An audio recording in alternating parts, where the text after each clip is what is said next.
Bollywood heroine Jacqueline Fernandes के लाखों करोड़ों के फैंस हैं जो उसे चाहते हैं, पसंद करते हैं। लेकिन उनके इन्हीं फैंस में से एक ऐसा भी था जो किसी भी तरीके से जैकलीन फर्नांडिस के साथ केवल एक रात बिताना चाहता था और इसके लिए वो किसी भी हद तक जा सकता था। कितनी भी बड़ी रकम खर्च करने के लिए वो तैयार था। अब अगर आप सोच रहे हैं कि ये व्यक्ति कोई धन कुबेर हो सकता है तो आप गलत सोच रहे हैं। वो व्यक्ति तो मात्र 10वीं तक ही पढ़ा और लिखा था। इसके अलावा वो एक ठग था। नाम था सुकेश चंद्रशेखर। जी हाँ, यही नाम है उसका। इस ठग का शिकार बॉलीवुड सेलिब्रिटी से लेकर राजनीति जगत के बड़े बड़े दिग्गज बन चुके हैं। आइए जानते हैं आज इस ठग का पूरा कच्चा चिट्ठा। आप हमारे साथ इस वीडियो में आखिर तक बने रहिए। सुकेश चंद्रशेखर तमिलनाडु के मदुरई का रहने वाला था। इनके पिता विजयन चंद्रशेखर का रबड़ का कारोबार था। इसके अलावा वो पार्ट टाइम जॉब भी किया करते थे और सुकेश की माँ हाउसवाइफ थी।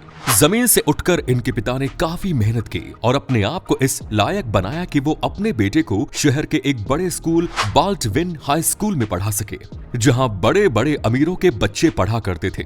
सुकेश के भीतर इंफीरियरिटी कॉम्प्लेक्स आ जाता है कि ये बात उसके दिमाग में बैठ जाती है कि वो गरीब है और इसी एहसास का शिकार था सुकेश चंद्रशेखर। सब बच्चे बड़ी बड़ी लग्जरी गाड़ियों से आते थे, जबकि सुकेश के पिता उसे अपने स्कूटर से स्कूल छोड़ने जाया करते थे। बस यही से सुकेश के दिमाग में ये ख्याल आया कि उसने बड़ा होकर इतना बड़ा आदमी बनना है, इतिहास में उसका नाम अमर हो जाएगा। सुकेश जब स्कूल के दिनों में था, यानी कि नाबालिग था, उसी समय उसने क्षेत्र के पुलिस कमिश्नर के नाम से अपने लिए एक ऐसा फर्जी लेटर तैयार करवाया जिसे दिखाकर वो कहीं भी आ जा सकता था, जिसमें ये लिखा था कि इस व्यक्ति को पूरे कर्नाटक में कहीं भी आने जाने की परमिशन है। सुकेश उस समय नाबालिग था, लेकिन वो गाड़ी भी चलाता था और कोई उसे रोक नहीं पाता था। कहीं भी वो घूम सकता था, कोई भी पुलिस वाला उसे रोकता था। बस इस लेटर की छोटी सी कामयाबी ने उसे आसमान में उड़ने के लिए पंख दे दिए। अब वो कहीं भी जाता और पुलिस उसे रोकती तो बस और कमिश्नर का लेटर दिखा देता। एक दिन उसे पुलिस ने रोका। उसे नहीं पता था कि वो जिसको कमिश्नर साहब का लेटर दिखा रहा है वो खुद वही कमिश्नर साहब है। कमिश्नर साहब ने लेटर देखा और वो समझ गए कि ये उनके हस्ताक्षर नहीं है। मतलब लड़का इतने समय से पुलिस को बेवकूफ बना रहा था। इसके बाद पुलिस ने उसे और उसके पिता को अरेस्ट किया। आगे चलकर साल 2007 में सुकेश एक बुजुर्ग से लगभग 1 करोड़ की ठगी करता है। यहाँ से उसने इस धंधे में कदम रखा और आगे बढ़ता चला गया। सुकेश की खासियत थी कि वो न केवल लोगों को अपनी बातों के जाल में फंसा लेता था, बल्कि वो हिंदी, अंग्रेजी के अलावा कन्नड़, मलयालम और तमिल जैसी भाषाएं भी काफी अच्छे से बोल लेता था। तमिलनाडु में जब एम करुणानिधि मुख्यमंत्री हुआ करते थे, ये अपने आप को उनका भतीजा बताकर लग्जूरियस लाल बत्ती की गाड़ी में घूमा करता था, जहां पुलिस वाले भी उसे सैल्यूट मारते थे। आज के दौर का ये शातिर ठग जब भी अपने शिकार से बात करता है तो वो कभी अपने आप को मुख्यमंत्री का दायां बायां बता दिया करता था, या फिर कभी अपने आप को IAS अफसर बता दिया करता था। कभी कभार खुद को बड़ा उद्योगपति भी बनाकर सामने वाले के सामने पेश कर देता था। एक बार सुकेश ने IAS अफसर बनकर एक उद्योगपति को फोन किया और उससे कहा कि वो उस उद्योगपति को 132 करोड़ का टेंडर दिला सकता है, लेकिन उसके लिए उसे कुछ पैसे खर्च करने पड़ेंगे। उद्योगपति इस बात के लिए राजी हो गया और सुकेश ने उससे 19 करोड़ देने की बात की।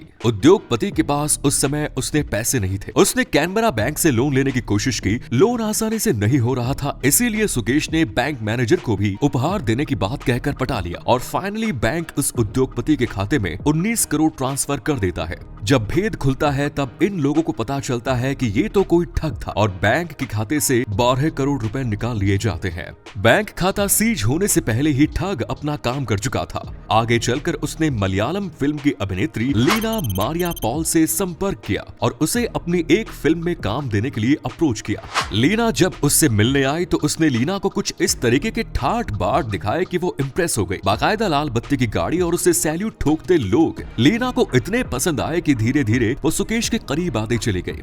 आगे चलकर इन दोनों के बीच शारीरिक संबंध बने। इस बीच सुकेश पकड़ा गया और उसे जेल हो जाती है। लीना को सच्चाई का पता चला, लेकिन काफी देर से लीना उस समय तक गर्भवती हो गई। उसे लगा कि सुकेश अब बाहर नहीं आएगा। उसने गर्भपात करा लिया, लेकिन सुकेश जब जेल से बाहर आया था, इन दोनों ने एक बार फिर एक दूसरे से संपर्क किया और अब लीना एक्टिंग छोड़कर सुकेश के साथ ठगी के धंधे में उतर गई। सुकेश ने 15 साल के समय में लगभग 100 लोगों को अपने जाल में फंसाया और उनसे लगभग लगभग 500 करोड़ रुपयों की ठगी कर डाली। जब पैसा आता है तो डेफिनेटली आदमी के दिमाग पर उसका नशा हावी हो जाता है। सुकेश को बॉलीवुड हीरोइन के साथ समय बिताने का शौक लग चुका था। उसके पास 54 करोड़ रुपयों की गाड़ी थी, दुनिया की महंगी महंगी घड़ियां थी। इन्हें वो हीरोइन को गिफ्ट देकर इम्प्रेस किया करता था और बदले में उनसे उनका समय मांगा करता था। उसने नोरा फतेही, भूमि पेडनेकर, सारा अली खान जैसी हीरोइंस को अप्रोच किया, मगर इन लोगों ने उसके गिफ्ट को स्वीकार नहीं किया। ऐसे ही अप्रोच जब उसने जैकलीन फर्नांडिस के पास की तो यहाँ उसकी दाल गल गई। इस पर बॉलीवुड हीरोइन जैकलीन फर्नांडिस की दीवानगी का ऐसा नशा चढ़ा कि इसने हीरोइन से मिलने की जिद ठान ली।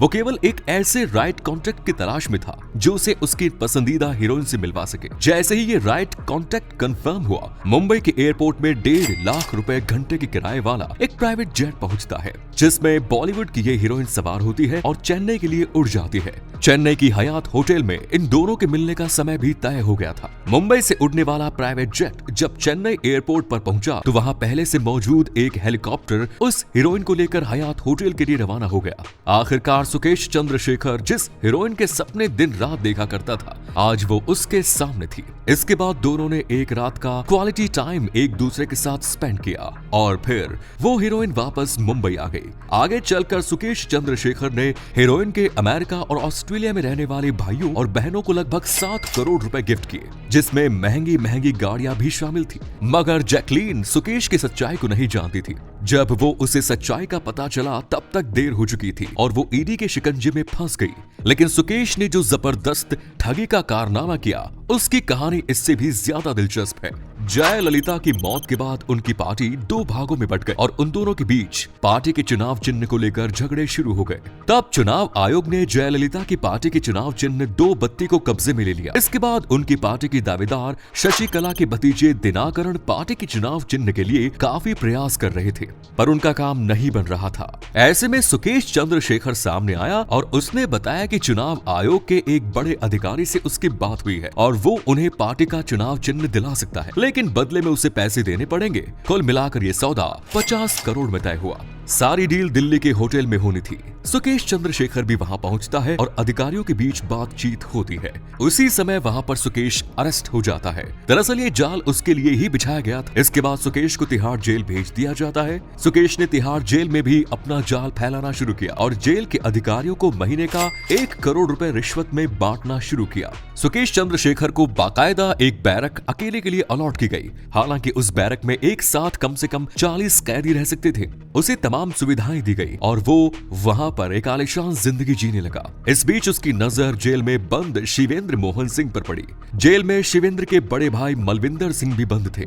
दोनों रैली गियर और रैनबैक्सी के साथ साथ फोर्टिस हॉस्पिटल के चेन के वाइस चेयरमैन हैं। इन दोनों उद्योगपतियों पर कभी आर्थिक घोटाले का आरोप लगा हुआ था और इसके चलते वो जेल की सलाखों के पीछे थे। शिवेंद्र की पत्नी अदिति अपने पति और जेठ को छुड़ाने की कई कोशिशें कर रही थी, परंतु उसे सफलता नहीं मिली। अचानक 15 जून 2020 को आदित्य सिंह के पास फोन आता है। ट्रू कॉलर में स्पष्ट समझ में आता है कि ये फोन गृह मंत्रालय से आ रहा है। केंद्रीय गृह मंत्रालय, भारत सरकार नई दिल्ली से आए इस कॉल को अदिति रिसीव करती है, जो दूसरी तरफ से केंद्रीय कानून गृह सचिव मिस्टर अनूप कपूर उनसे बात करते हैं। वो पीएमओ के हवाले से अदिति से ये कहते हैं कि उनके पति की देश को जरूरत है। कोविड-19 समस्या से निपटने के लिए सरकार उनकी सेवाएं लेना चाहती है और इसके लिए सरकार बड़ी जल्दी ही उन्हें जेल से रिहा करने वाली है। साथ ही बात करने वाला अदिति को इस बात की हिदायत देता है कि इस बातचीत को गुप्त रखा जाए। अपने पति के जेल से रिहा होने की खुशी शायद अदिति के विवेक पर हावी हो जाती है और वो वही करने लगती है जो उससे फोन पर कहा जाता है।